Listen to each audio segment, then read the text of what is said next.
स्नेहा का सपना था कि उसे कोई बहुत ज्यादा समझदार और स्मार्ट पढ़ा लिखा लड़का मिले, लेकिन कहते हैं ना, जो भाग्य में होता है होता वही है। देख, मैं साफ कह रही हूँ, लड़की के बाप के पास भर भर के पैसा है। अरे एक बार लड़की ने तुझे पसंद कर लिया तो समझ के पैसे की तो नदियाँ भर जाएंगी, लेकिन फिर भी तेरी प्यास नहीं बुझेगी बेटा। अरे माँ, फ्रिज में मैंने 2 बोतल पानी की रखी है, और कैसे प्यास बुझेगी। अरे 5वीं फेल, मैं बात कर रही हूँ पैसों की प्यास की। तू गवाह नहीं समझेगा इस बात को। बस तुझसे लोगों की नौकरी करवा लो। वो क्या है ना आशीष की माँ, वो सीधा है, और जिसे तू लोगों की नौकरी बोल रही है ना, वो आशीष का प्यार है अपने लोगों के लिए, जिनसे वो प्यार करता है या जिनसे जुड़ा हुआ है वो। अरे जमाना नहीं रहा वो। अरे आज की डेट में तो ना बेटा माँ का है, ना ही पति पत्नी का। कैसी बात कर रही है माँ? चाहे दुनिया यहाँ की वहाँ क्यों ना हो जाए, मैं आपके बिना नहीं रह सकता, ना ही मैं आपको कभी धोखा दे सकता हूँ।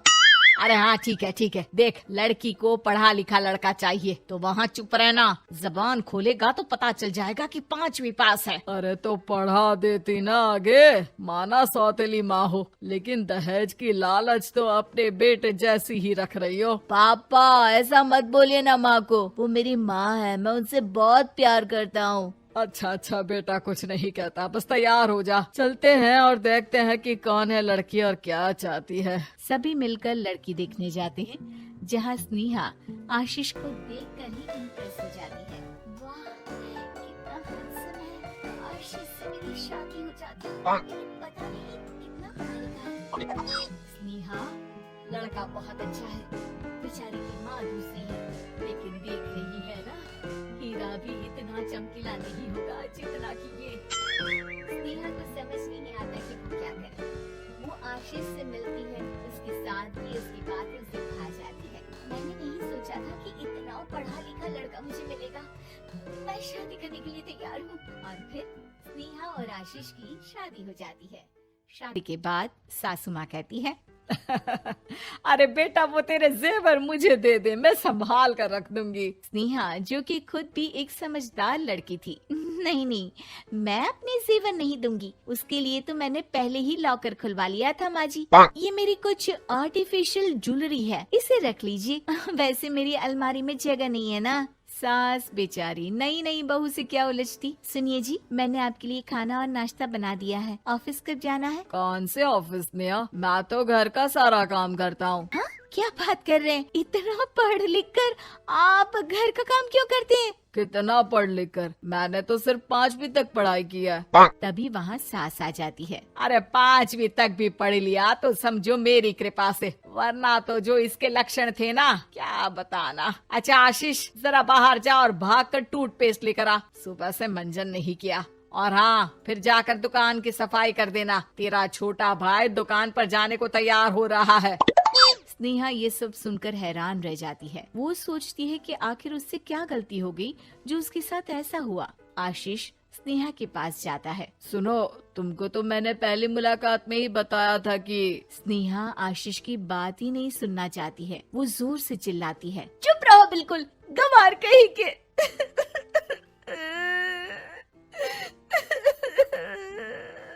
कितना बड़ा धोखा हो गया मेरे साथ, अब मैं इस घर में नहीं रह सकती। प्लीज ऐसी बात मत करो, मेरी पत्नी हो तुम, जैसे बोलोगी मैं वैसा करूँगा। मैं कोशिश करूँगा बाहर जाकर कोई काम ढूंढ लूं, पर प्लीज मत जाओ।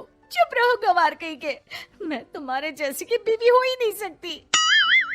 आशीष स्नेहा को लाख समझाने की कोशिश करता है, लेकिन वो अपने मायके चली जाती है। माँ चलिए ना, स्नेहा को मना कर लेकर आते हैं। अरे जाओ, बनाने जाए मेरी जूती।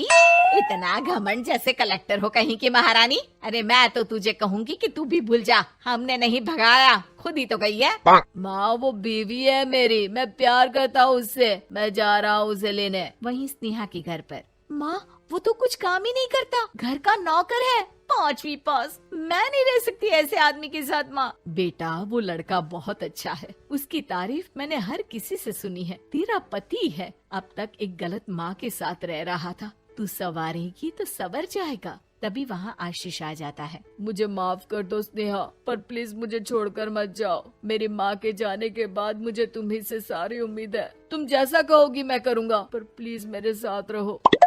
सबके समझाने बुझाने के बाद स्नेहा आशीष के साथ घर आ जाती है। आ गई महारानी, अब आई हो और सच्चाई भी पता चल गई है, तो थोड़ा तमीज से पति के साथ घर दे, रसोई संभाल और हम सबकी सेवा कर। देखो, मैं अब इस घर में बंटवारा चाहती हूँ। जो मेरे पति का हिस्सा है वो उसे मिले और वो आज से कोई काम नहीं करेंगे।